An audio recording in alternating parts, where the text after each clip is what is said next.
Om Namo Bhagavate Vasudevaya. Narayanam Namaskritya Naram Chaiva Narottamam Devim Saraswatim Vyasam Tato Jayamudire Nashtaprayeshu Bhadreshu Nityam Bhagavata Sevaya Bhagavati Uttam Shloke Bhaktir Bhavati Nashtike. So continuing with the discussion on Srimad Bhagavatam, Canto 12, starting the chapter 6, Maharaj Parikshit passes away. Text number 1 onward. Tutuvacha etan nishamya munina bhitam parikshit vyasatma jena nikhilatma drisha samena tadpad moolam upsritya natena murdhana baddhanjali tam idam ahasa vishnu ratha. Sut Goswami said, after hearing all that was narrated to him by the self-realized and equipoised Shukdev, the son of Vyasadeva, Maharaj Parikshit humbly approached his lotus feet. Bowing his head down upon the sage's feet, the king, who had lived his entire life under the protection of Lord Vishnu, folded his hands in supplication and spoke as follows.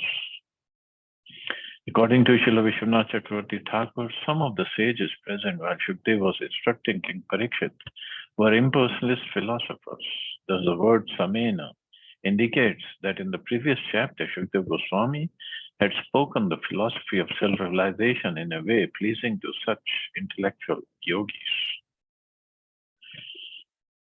Raja Uvacha Siddho Asmi Anugrihito Asmi Bhavta Karunatmana Shravito Yatcha Me Sakshat Anadi Nidhano Harihi.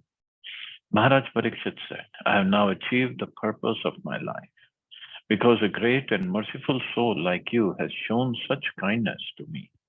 You have personally spoken to me this narration of the Supreme Personality of Godhead Hari, who is without beginning or end. Nati adbhutam manye mahatam achyutatmanam aggeshu tap takteshu bhuteshu yadanugriha. I do not consider it at all amazing that great souls such as yourself, whose minds are always absorbed in the infallible personality of Godhead, show mercy to the foolish conditioned souls, tormented as we are by the problems of material life.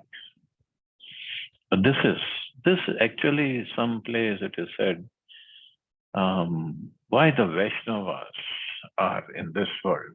They have nothing to gain in this world. They don't need anything. Why they are here? The only reason they are here is to preach to others, to bring others on the path of Krishna consciousness. Because they themselves, they don't need anything in the material world. They can go back home, but they stay just to preach. Purana samhitam etam ashroshma bhavato vayam yasyam khalu tam ashloko bhagwan anvavarnayate. I have heard from you this Srimad Bhagavatam, which is a perfect summary of all the Puranas and which perfectly describes the Supreme Lord, Uttam Shloka. Bhagwan stakshikadibhyo mrityubhyo na vibebhyaham pravishtu brahma nirvanam abhayam darshitam tvaya. My Lord, I now have no fear of Takshak or any other living being, or even of repeated deaths, because I have absorbed myself in that purely spiritual absolute truth, which you have revealed and which destroys all fear. Anujanihi mam brahman vacham yachami adhokshaje mukta kama cheta praveshya visrijamya soon. O Brahman, please give me permission to resign my speech and the functions of all my senses unto Lord Adhokshaja. Allow me to absorb my mind, purified of lusty desires within him, and to thus give up my life. So this is the right mood of a self-realized soul. They just want to absorb the mind in Krishna, purified of all lusty desires, and give up my life. They're not afraid. Like in previous verse, he said, I'm not afraid of Takshak or any other living being, or even of repeated deaths. So repeated death means he doesn't even care for mukti. because I have absorbed myself in that purely spiritual absolute truth. So there is no fear left. Sukdev Goswami asked King Parikshit, what more do you wish to hear? Now the king replies that he has perfectly understood the message of Srimad Bhagavatam and that he is ready without further discussion to go back home, back to Godhead. Ajnanam cha nirastam me jnana vijnana nishchaya bhavata darshitam kshemam param bhagavata padam. You have revealed to me that which is most auspicious, the supreme personal feature of the Lord. I'm now fixed in knowledge and self-realization, and my ignorance has been eradicated. Sutuvacha iti uktastamo anugyapya bhagwan badarayani jagama bhikshubhi sakam naradevena pujita. Sut Goswami said, thus requested, the saintly son of Srila Vyasadeva gave his permission to King Parikshit. Then after being worshipped by the king and all the sages present, Shukdev departed from that place. See, slowly everything is coming to an end. So previously we studied how Krishna departed from the world, and now Shukdev Goswami is leaving. Parikshit Maharaj will leave pretty soon. Parikshitapi Rajarshir Atmanyatmanatmana Samadhaya Param Dadhyao Aspanda Suryatha Taru Prakakule Bhareshyasino Gangakul Udanga Mukha Brahma Bhuto Mahayogi Nisangash Chinna Sanshaya. Maharaj Parikshit then sat down on the bank of the Ganges upon a seat made of darba grass with the tips of its stalks facing east, and turned himself toward the north. Having attained the perfection of yoga, he experienced full self-realization and was free of material attachment and doubt. The saintly king settled his mind within his spiritual self by pure intelligence and proceeded to meditate upon the supreme absolute truth. His life here ceased to move and he became as stationary as a tree. So pretty much he had left his body at that time. Takshaka prahito vipraha krudhena dvij sununa antu kamun ripam gachat dadashi pathi kashyapam. O learned Brahmins, the snake bird Takshak, who had been sent by the angry son of Brahman, was going towards the king to kill him when he saw Kashyap Muni on the path. Yeah, so that was Kashyap Muni. I was telling the story yesterday. He met a sage. That was Kashyap Muni. Tam tarpitva dravinar nivartya vishharinam dvij rupa pratichanna kama rupa dashan ripa. Takshak flattered Kashyap by presenting him with valuable offerings and thereby stopped the sage who was expert in counteracting poison from protecting Maharaj Parikshit. Then the snake bird, who could assume any form he wished, disguised himself as a Brahman, approached the king and bit him. The Kashyap could counteract the poison of Takshak and demonstrated this power by bringing a palm tree back to life after Takshak had burned it down to ashes by biting it with his fangs. According to the arrangement of destiny, Kashyap was diverted by Takshak and the inevitable took place. So because he came as Brahman, Takshak took the form of a Brahman and he begged the sage, give me a boon. And the sage said, okay, what do you want? I want to bite Parikshit. Brahma bhutasya rajarshir deho ahegar lagnina babhuva bhasmasata sadhya pashyatam sarva dehinam. While living beings all over the universe looked on, the body of the great self-realized saint among kings was immediately burned to ashes by the fire of the snake's poison. Hahakaro mahanasi bhuvikhe dikshu sarvat vismita hiya bhavan sarve devasura naradaya. There arose a terrible cry of lamentation in all directions on the earth and in the heavens, and all the demigods, demons, human beings, and other creatures were astonished. Devadundubhayo nedur gandharvapasarasu jagu pavrishu pushpa varshani vibuddha sadhu vadina. Kettle drums sounded in the regions of the demigods, and the celestial Gandharvas and Apsaras sang. The demigods showered flowers and spoke words of praise. Although lamenting at first, all learned persons, including the demigods, soon realized that a great soul had gone back to Godhead. This was certainly a cause for celebration. So they celebrated, but the son of Parikshit Maharaj, he was very upset. Janme jaya swapitaram shrutva takshaka bhakshitam yatha juhava sankruddho nagan satre sahadujaya. Hearing that his father had been fatally bitten by the snake bird, Maharaj Janmejaya became extremely angry and had Brahmins perform a mighty sacrifice in which he offered all the snakes in the world into the sacrificial fire. So Maharaj Janmejaya, son of Maharaj Parikshit, he was very, very angry. Why this snake came and bit my father? So he started a sacrifice and offering all the snakes from all over the world, not just on this planet, all over the world, they were coming and dying in the sacrificial fire. Sarpa satre samidhagano daya manana mahoraga dristvendram bhaya samvignas takshaka sharanam yayo. When Takshak saw even the most powerful serpents being burned in the blazing fire of that snake sacrifice, he was overwhelmed with fear and approached Lord Indra for shelter. Apashyam takshakam tatra raja parikshito dvijam uvacha takshakah kasmam na dayetor gadhama. When King Janmejaya did not see Takshak entering his sacrificial fire, he said to the Brahmins, why is Takshak the lowest of all serpents? Why is not Takshak the lowest of all serpents burning in this fire? Tam gopayati Rajendra chakra sharanam magatam tena sansthav pita sarpas tasman nagano patati aso.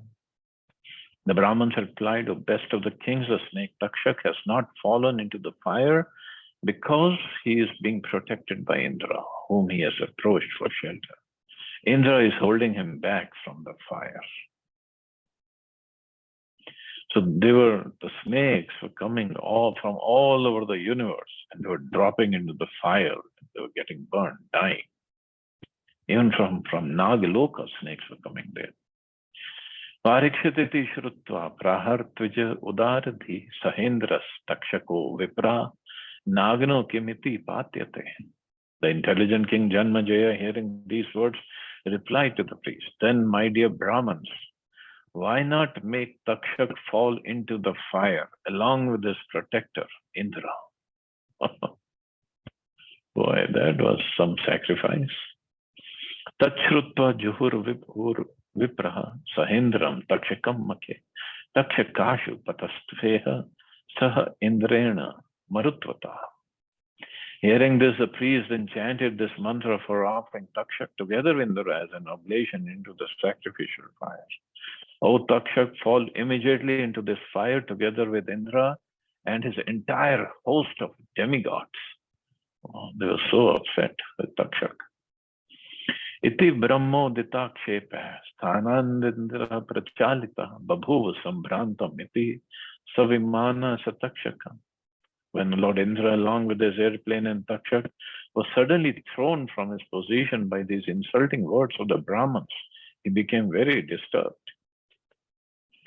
Tam patantam vidmanena sahatakshakam ambarat vilokyangi rasa praha rajanam tam brihaspati. Brihaspati, the son of Angira Muni, seeing Indra falling from the sky in his airplane along with Takshak, approached King Janmejaya and spoke to him as follows. Next, Vaya Manushendra Vadham Arhati Sarparat Anena Pitam Ritam Athava Ajaramaraha. O king among men, it's not fitting that this king of snakes meet death at your hands, for he has drunk the nectar of the immortal demigods. Consequently, he is not subject to the ordinary symptoms of old age and death.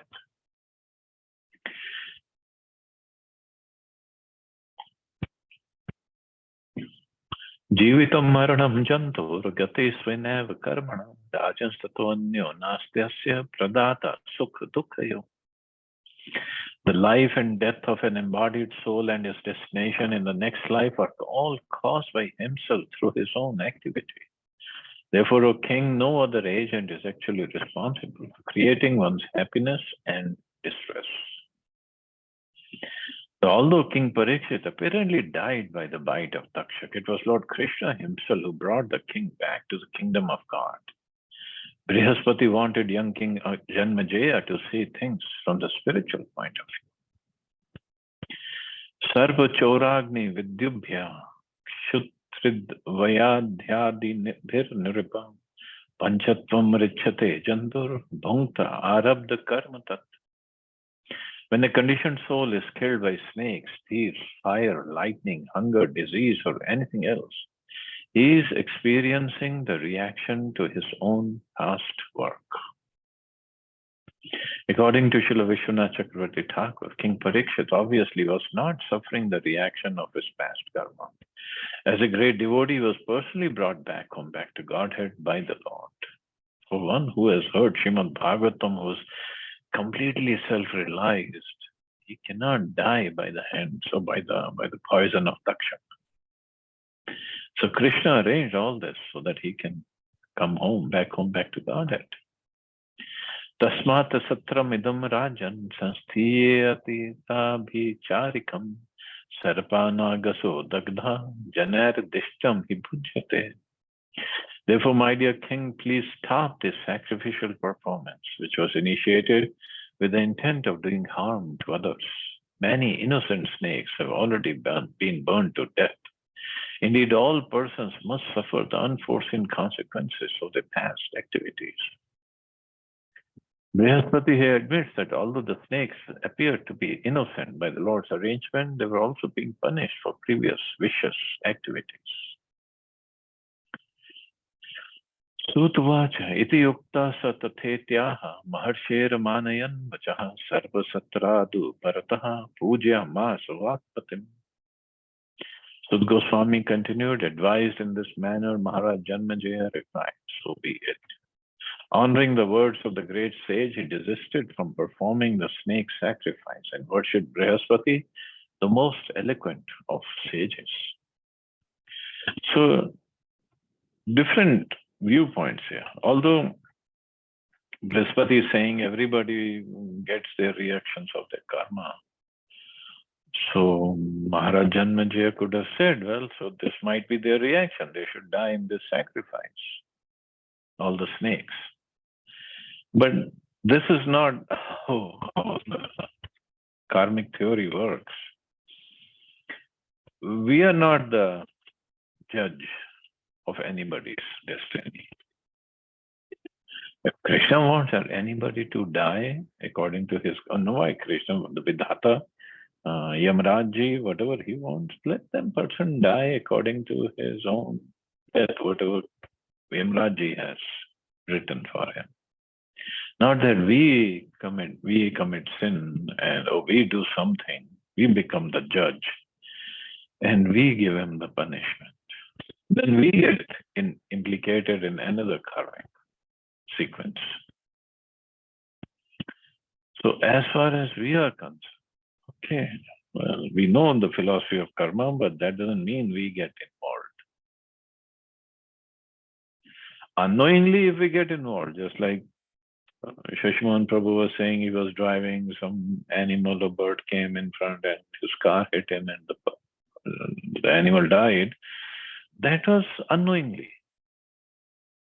That wasn't his fault. He didn't think of killing that animal. And after that, obviously, he stopped. Compassionately, he went and he chanted for a while for that animal's soul.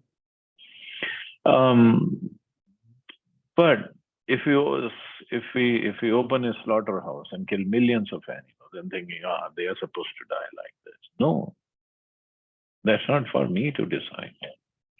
That is sin. So we got to be careful.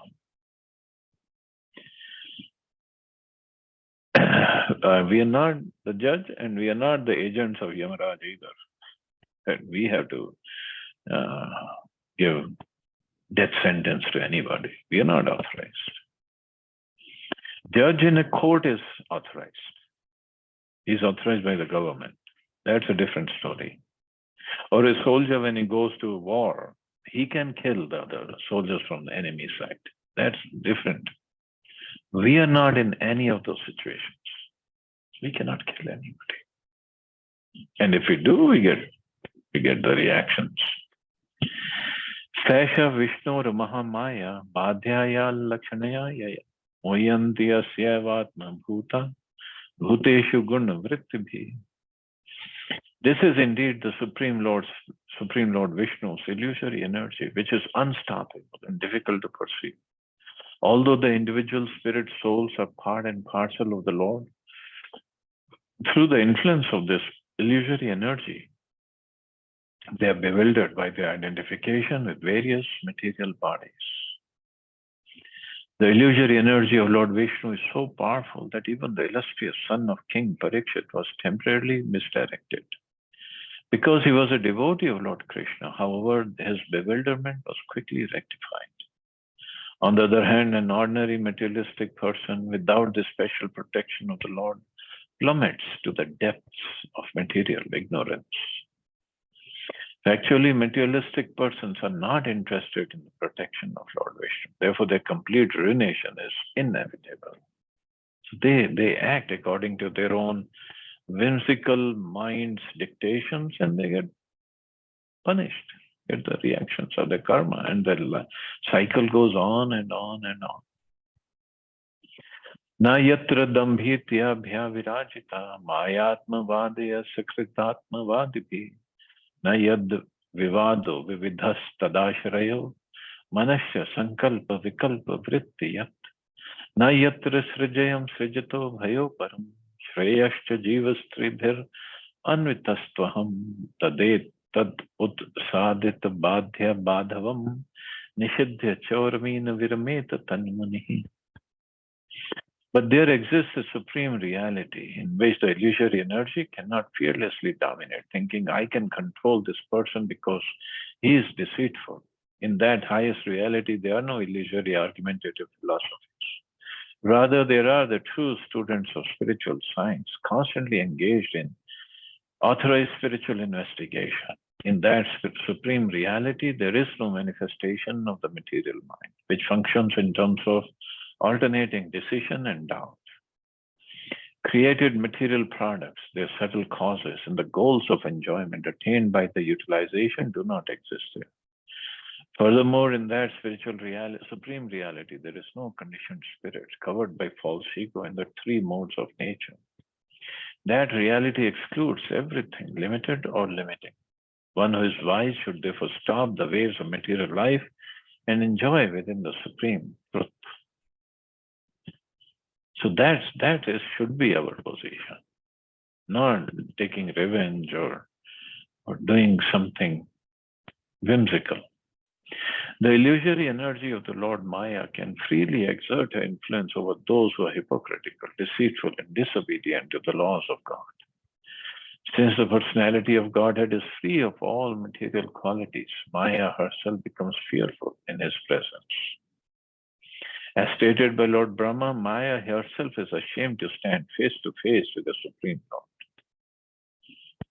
So as stated in Srimad Bhagavatam, let me offer my respectful obeisances unto the all-pervading Supreme Personality of Godhead, who possesses unlimited transcendental qualities, acting from within the course of the hearts of all philosophers who propagate various views. He causes them to forget their own souls, while sometimes agreeing and sometimes disagreeing among them. Thus, he creates within this material world a situation in which they are unable to come to a conclusion. I offer my obeisances to him. So Maya is his energy, but he doesn't want us to come under the influence of Maya. So basically, through Janmejaya's example, he This is being proven here. All the son of Maharaj Parikshit, but he himself came under the sway of fire. So anyway, we'll stop here. So anybody has any questions or comments?